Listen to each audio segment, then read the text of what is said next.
All right, it is towards the end of May, and I've just finished reading Jonathan Kozol's Savage Inequalities. I'm in a middle school classroom. Shout out to Mrs. Olson, who was my 7th grade teacher, who I'm now substituting for. But Savage Inequalities is effectively a narrative research that was done in the late 80s and early 90s. I don't remember the exact date it was published. That was research into showing how unequal and how segregated our schools still are, especially in the North. One of the things that I found while I've been going through and looking at different schools and different education markers as I've been looking at jobs is the fact that northern schools are way more segregated than southern schools are, right? Which for a lot of northerners, including myself, it is something that's a little hard to believe, right? Because we have this narrative that says that it's the northerners were always accepting, we had the carpetbaggers and everything's always been fine. But when you actually look at the numbers and look at the way things are actually done, well, the South was forced to desegregate and forced to integrate, right? They were forced at gunpoint to do so, whereas the northern states were not, right? Because they didn't have slavery institutionalized, or they didn't have the Jim Crow laws of the 40s, 50s, of pre-civil rights engagement, right? They were not forced to integrate, right? They were not forced to desegregate what they have. And so what you really see is that it is a de facto segregation that occurs, right? Because it's not by law, it's by red tape. It's by creating weird districts and weird boundaries that separate these instances, right? That separate, from a 5-minute drive of the wealthiest district to the poorest district, right? And really that's what Jonathan Kozol is writing about. He goes to a number of northern areas. I can't remember them all off the top of my head, but he goes to places like Chicago, New York, Camden. He finishes up in Cincinnati, right? We'll talk about it in a little bit.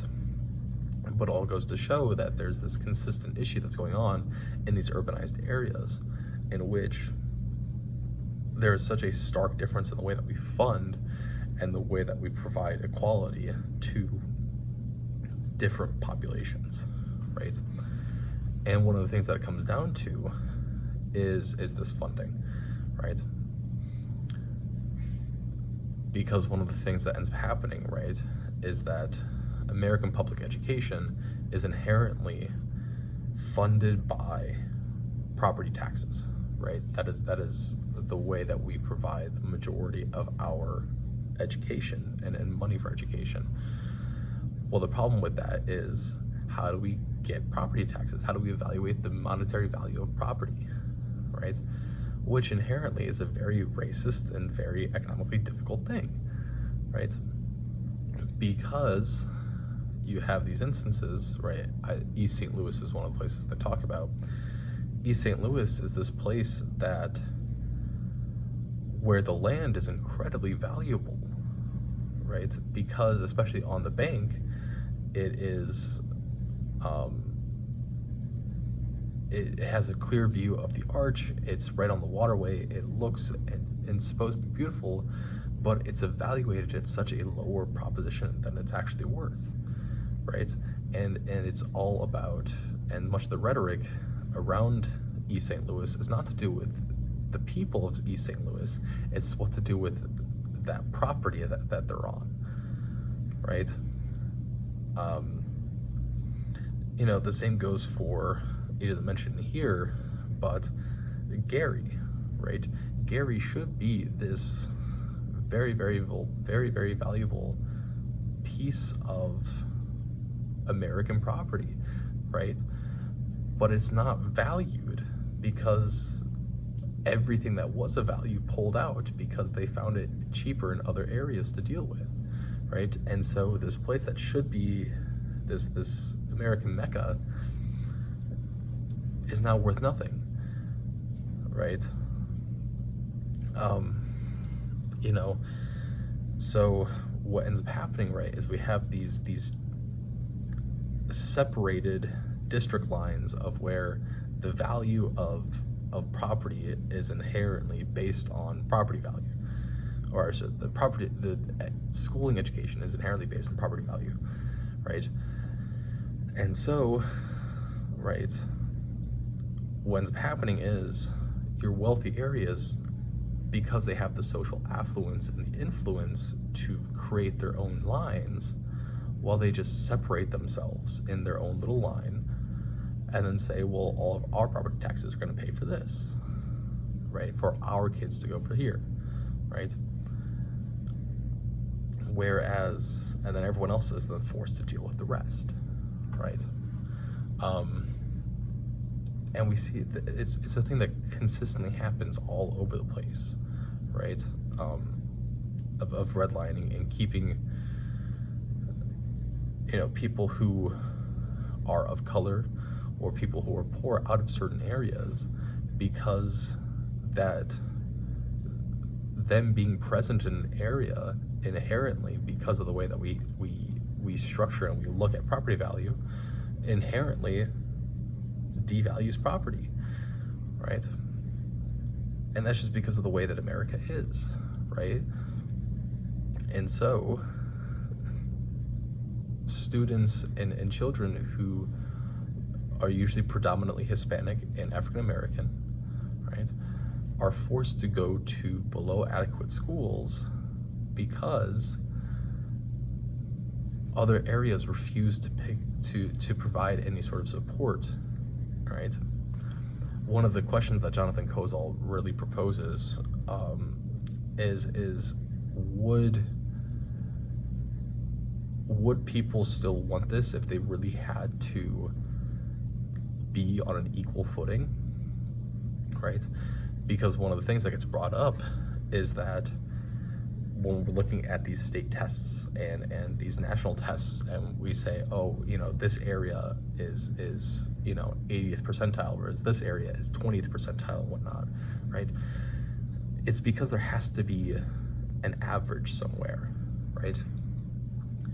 And the way you do that, and the way that you make certain areas look better than they are, is by overvaluing them, right? And giving them more money, because by having more money and having a better school system, right, that can either pay teachers more, so therefore they draw better teachers, whether, you know, they can afford better equipment, they can afford this, they can afford that, they can afford better schools in general, they're gonna perform better on these tests, which then means that everyone else gets driven lower. But because then you also have this payment system in most states where schools that perform better get more money, you've created this infinite cycle, right, of where the schools that are already performing well receive more money, so therefore they're going to perform better because they have more money to spend per pupil, right? Throughout a lot of this, we're looking at schools that, right, of where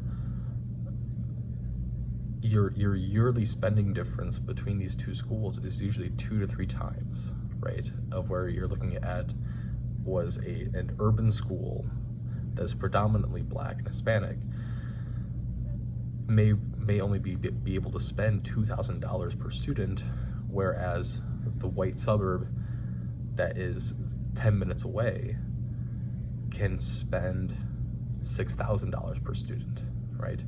But they also tax at a much lower rate, right? That's one of those things that often gets overlooked in this, right? Is that these suburban areas often tax at a much lower rate than the urban areas because of this whole property value issue, right? Because of the way that we evaluate property, right? areas that have multiple people living on them, right, like an apartment area, have less value according to someone, right? There's no reason as to why, but just someone out there's decided that these places inherently hold less value, and therefore, right, because of this, these urban areas have to tax way more to get even a third of what suburban areas have, right? It's this constant thing in which, like, you're looking at these things, and one of the great lies that's constantly told, right, is that somehow, some way, market value, market structures work for everything besides education. Because apparently in education is the only place in the world where money won't fix things, right? According to a capitalist society. It's the only place in the world where it doesn't work, which is astonishing to me, right? Because if you were to ask, right, even, you know, like my family, right, where they grew up in Valpo, which was predominantly white, and ask them to go to the schools in Maryville, right? Or we're going to do this cross-busing system, or we're going to send half the kids from Valpo into Maryville and half the kids from Maryville into Valpo, right? Immediately there would be changes and there would be fixes to our other areas' school systems, right? Because the people with social influence and affluence would actually have a reason to care then, right? But they don't care because undervaluing these schools and undervaluing these students and making them effectively into places of confinement rather than places of education, well then that's how we get all these people that work underneath us, right? Because the world inherently needs, in a capitalist system, it needs people who are are not educated as well to then work below others, right? And so we get this weird system in place in which, as Jonathan Kozol puts it, we are providing a system in which the children of soldiers are trained to be soldiers, and the children of generals at least have the opportunity to be trained as generals if they want to, right? Which is inherently an unequal system, right? But even then, an equal system isn't actually needed, right? We need an equitable system. Because one of the issues that occurs is when we look at the school funding and you know, evaluation per pupil and everything, what is not shown is actually that many of these urban areas need a lot more money, not because, right, partially because that their students just need more, right, because they tend to be more impoverished and therefore they need more given to them in order to create a safe environment for them, but also it doesn't account for the one-time buys that students need in order to make things work.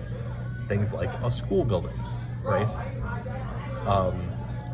Because what consistently happens is that wealthier areas are allowed to and able to just build because they have the space and because it's cheap for them to build, and therefore they get to build whatever they want, right? And they get to build to suit their needs, right?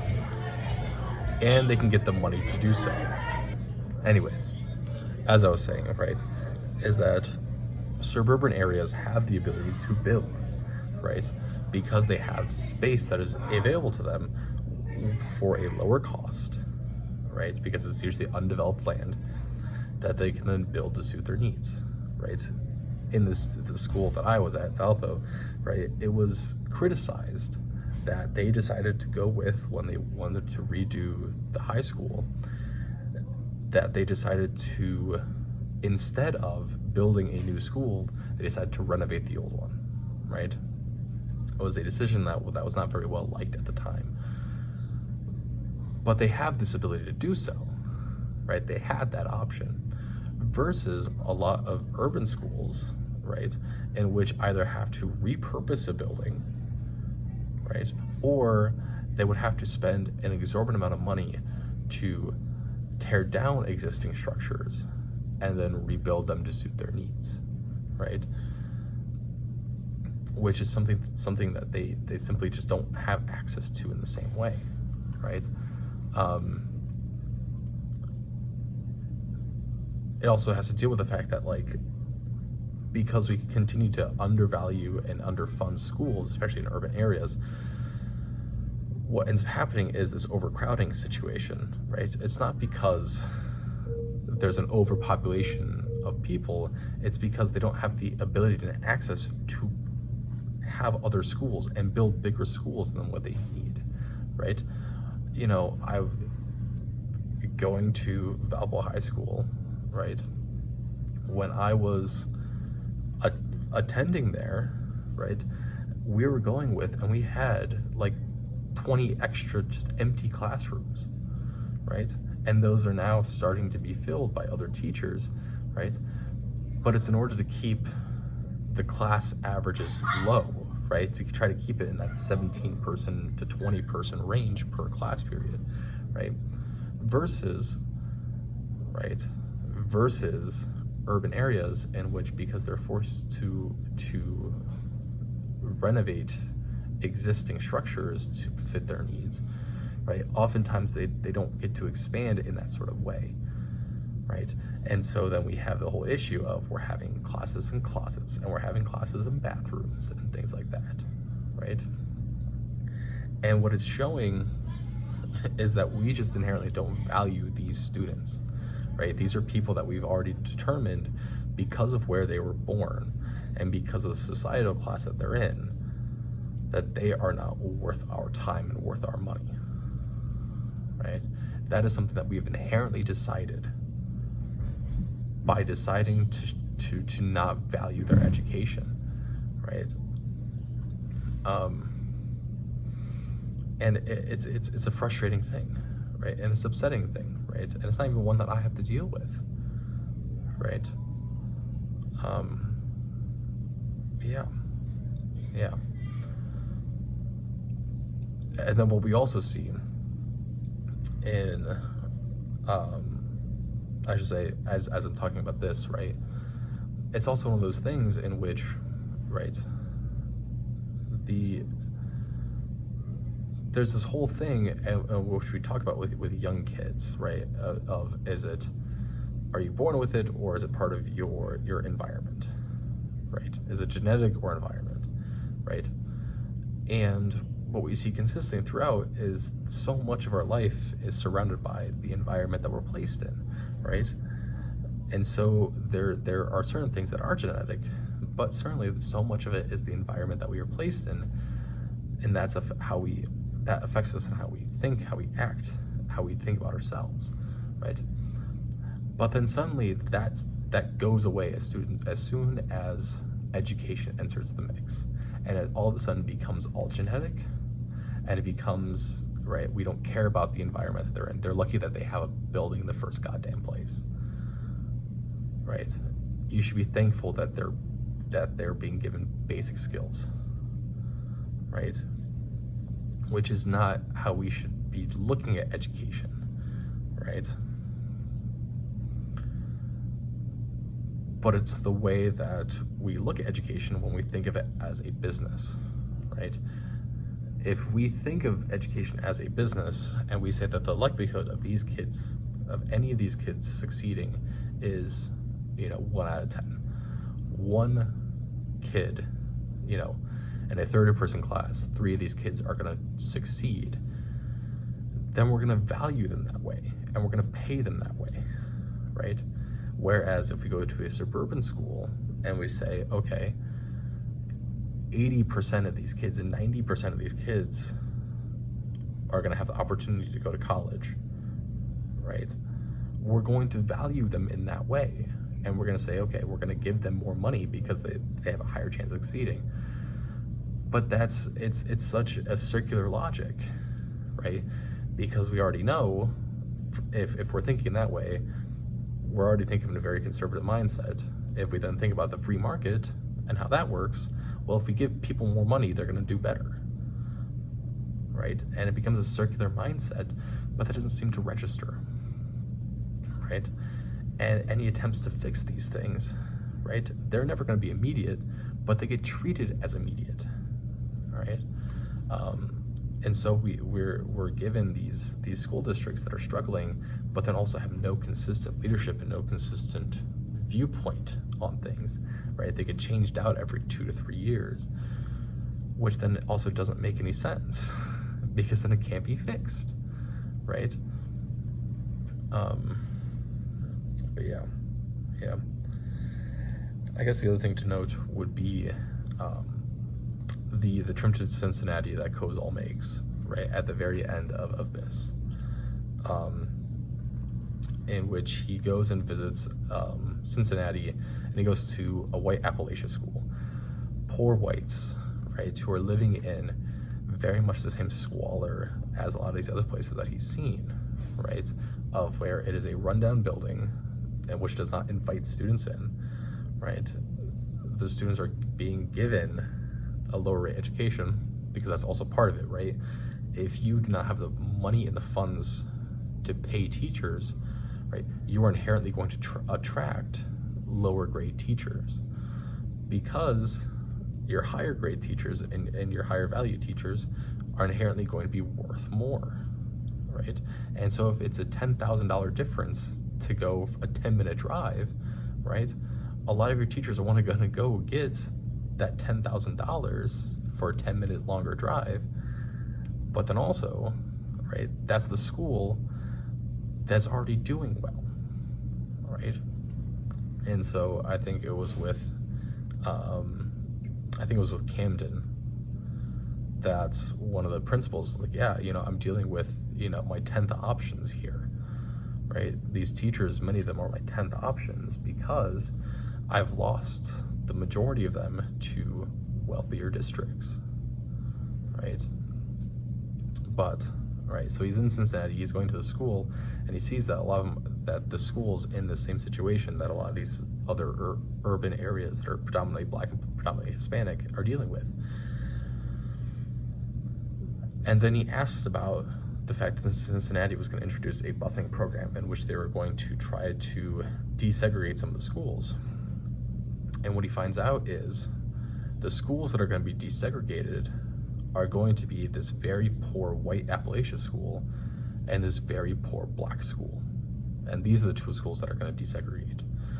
They're not going to desegregate the 98% middle class school, and they're not going to desegregate the highest school, the school that has the wealthiest individuals, in which he doesn't even know if anyone who is Black has ever been inside of that school before as a student. They're not going to desegregate those schools. They're going to desegregate these two bottom schools. And what's going to happen and what's going to be shown is, well, desegregation doesn't do anything. But it's not that desegregation doesn't do anything, it's that you desegregated the wrong problem, right? You've desegregated two very poor districts and forced them to bus with each other, instead of saying, hey, this arbitrary line that we've drawn, we have to get rid of it, and we have to send some of this money that from up here down to here. Because one of the ongoing things that I've talked about before is, would people stand for the way that we think about education, the way that we pay for education, if it was actually forced to be balanced, right? And actually forced to be equal? Because there's an insane line between the fact that some schools can have a 1 to 24 counselor ratio, not even teacher, a counselor ratio, versus a lot of these urban areas which are forced to have 1 to 600, right, counselor ratios, because they don't have the funds to pay for that position, right? Sorry to continue to talk about my previous schools, but my school that I graduated at just announced that they were going to spend $400,000 on a new scoreboard, right? A scoreboard that was replaced, I think, 3 years before I got to high school, so it's you know, roughly 10 years old, and they're going to spend $400,000 on it, right? Whereas, you know, think about how much value, how much impact a $400,000 boon would be able to get to some of these neighboring areas, and instead we're spending on a scoreboard, right? You know, it's one of those issues that, like, I can see, right, and it's frustrating that other people don't see, right? But yeah, that is Savage Inequalities. It is not meant to be a fun book, right? It is not meant to be a happy book. It's meant to be a very sobering view of the way that we treat American education, right? And certainly I don't have the numbers in front of me, right, of the way that we actually spend now, right? We're now 30 years past where Savage Inequalities was. In a lot of ways, it hasn't gotten any better because we keep going in this circular pattern of saying that money doesn't matter, but then also consistently seeing that schools that have the most money and spend the most money per pupil do consistently better, right? So that's Savage Inequalities by Jonathan Kozol.